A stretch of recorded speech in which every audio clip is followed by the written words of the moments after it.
Okay, here we are at the back end of our 2017 Polaris XP900 Ranger.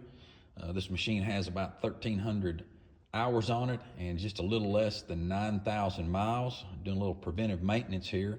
As we described earlier, going to remove and replace the starter and the thermostat.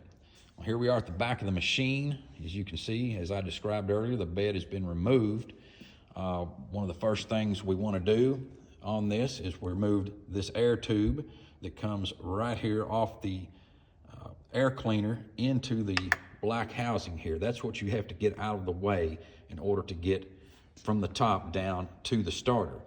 It's a pretty simple process. Once you remove that, come over here and remove, or at least loosen, these hose clamps right there. There's two of them, one each side. You can come back, and then the next thing you're gonna have to do is this housing rides on one bolt, and there's the bolt. It takes two 13mm wrenches, one on either side, of course. It's not too bad to get to.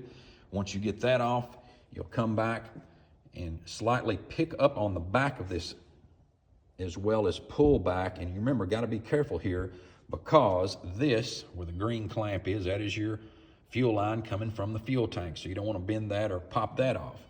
Once you get this back out of the way, as you can see I've done, it's pretty simple. Just push it off to the side carefully. May have to unplug some electrical connectors. And then, as I did, take a rope or some type of strap and strap it up out of your way. And that's going to get you to the heart of the beast. And here it is. There's the starter. You can see the hot cable. As you can probably tell, I've already taken the nut off. It's 10mm. Right above that, the very first thing you're going to do once you get to this point is you're going to drain some antifreeze out of here. So as you can see, here's where your big hose goes, and this is the housing for the thermostat up in here. That's held on by two 8mm bolts.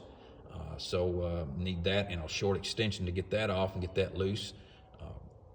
Here is the hose. Like I said, I've drained it, got probably somewhere just over a half a gallon of antifreeze out of here. Prior to taking that off, I took the small hose that is above it, located right here, took that off and drained mostly from there. Not a bad job there. It is a little tight. Once we get this housing off, which will be the next thing, I'm not sure you can see this, but right there is the top bolt that holds the starter on. There's two bolts. The next one is directly below that. Can't really see it. It's kind of a feel-for job no matter which way you go at it. Once you take those two off, you've pretty well got it, other than a little elbow grease on this starter, wiggling it, twisting it slightly, very slightly, until it pops out of there. Slide it right out through here. You've got it off and a new one ready to go back on. And of course, what we're going to do once we take this out of our way, we'll put a new thermostat on there. The thermostat, like I said, it's a no-brainer. It cost me $11 and some change, taxed and shipped online. So if you're this far in, you might as well do that too. Thanks for watching. Hope this helped.